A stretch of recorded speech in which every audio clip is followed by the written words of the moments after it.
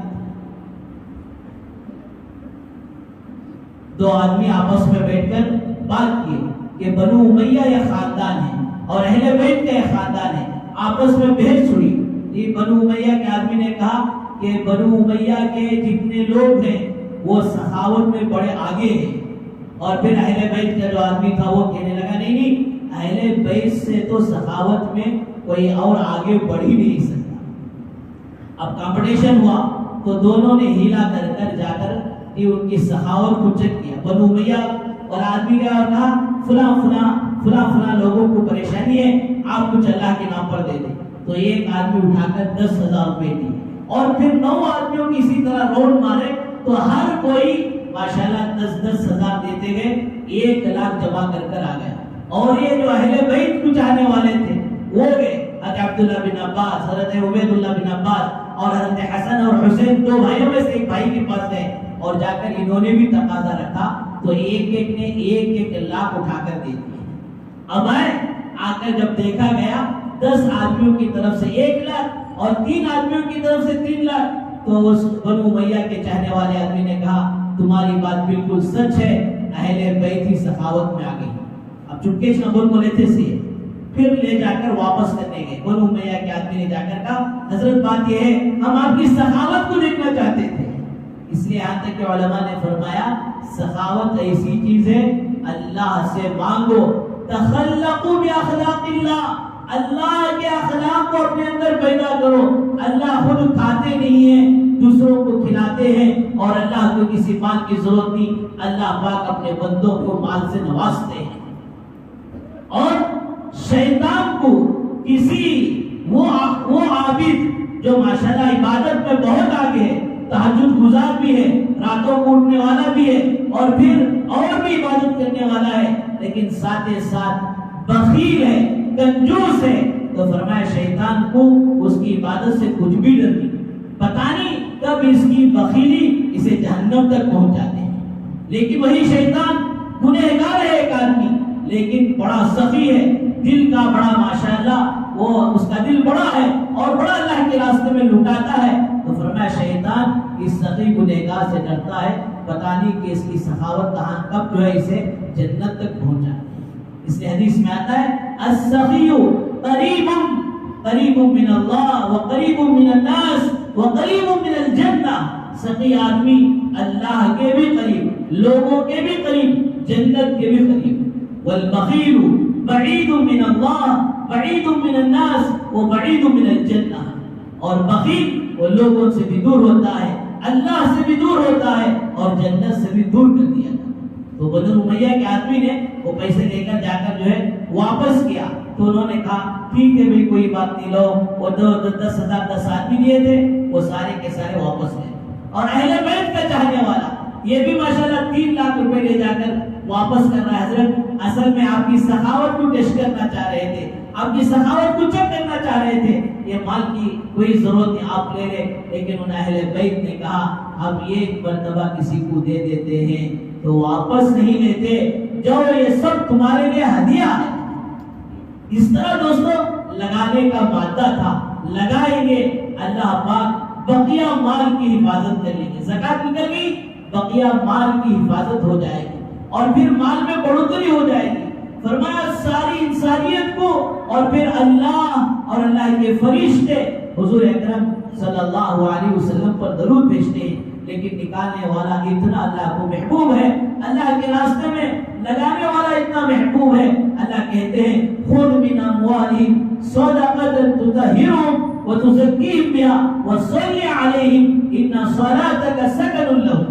اے میرے محبوب آپ ان سے یہ زکات کا مال لیجئے، وصول کیجئے، اور پھر اس مال کے ذریعے سے ان کا تزکیہ ہوگا، اور پھر آگے اللہ کہتے ہیں میرے محبوب آپ ان پر رحمت کی دعا بھی کیجئے، آپ ان پر گویا کہ درود بھی بھیجئے۔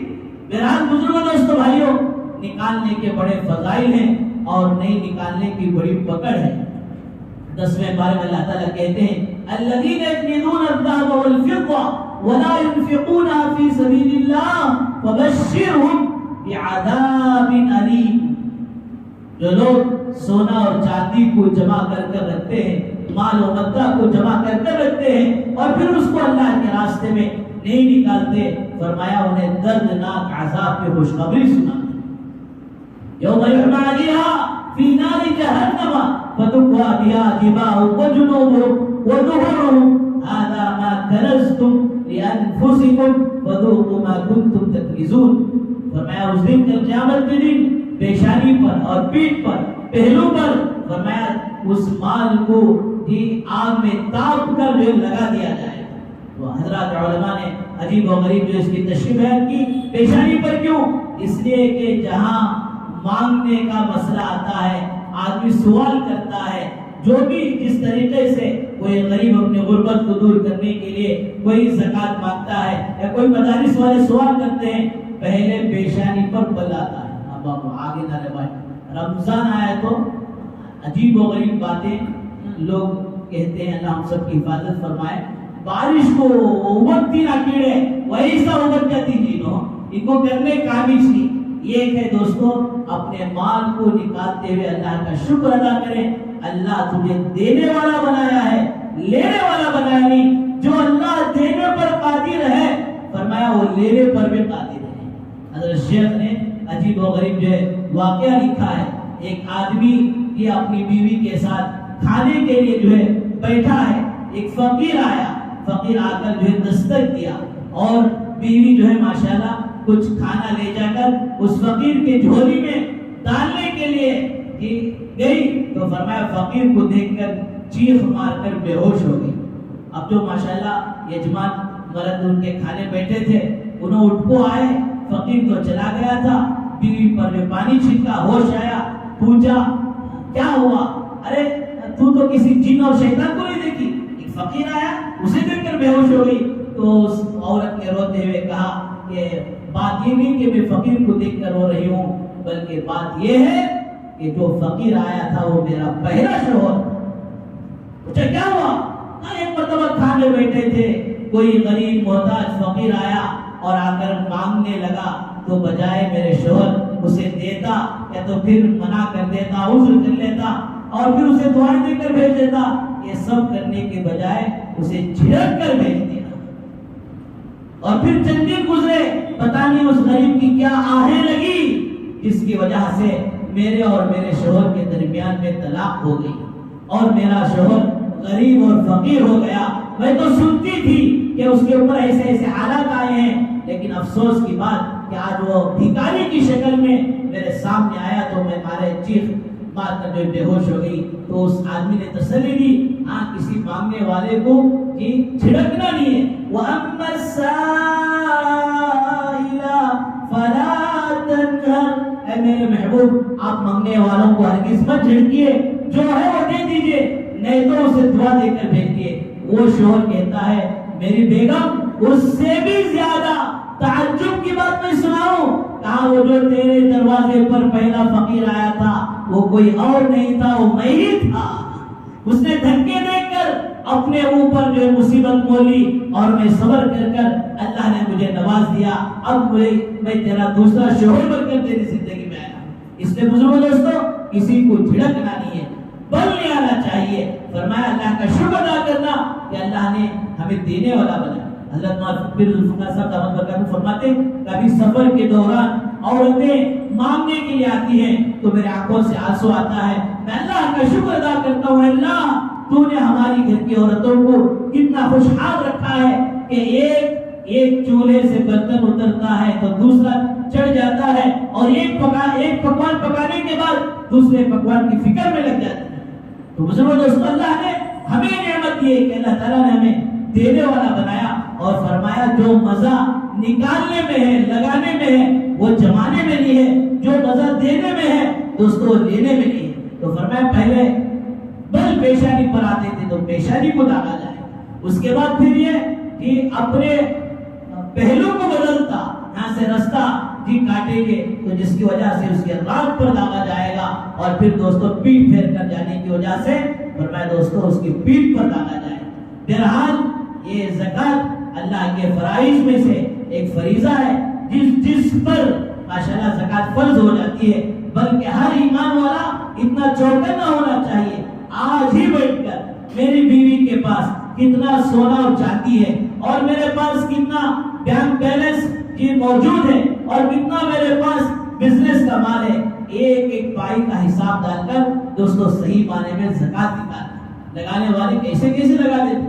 حضرت شیخ لکھے حضرت عبداللہ بن عباس رضی اللہ عنہ کے گھر پر کسی نے آواز لگا دی کہ چلو آج حضرت عبداللہ بن عباس رضی اللہ عنہ کے گھر میں دعوت ہے، تو کوئی ایسے افواہ اڑا دیا، اب لوگ جو ہے آ رہے، ایک آئے، دو آئے، تین آئے، حضرت تمہارے گھر میں دعوت کر دینا، حضرت تمہارے گھر میں دعوت کر دینا۔ آتے آتے 100-150 آدمیاں جو ہے جمع ہو گئے۔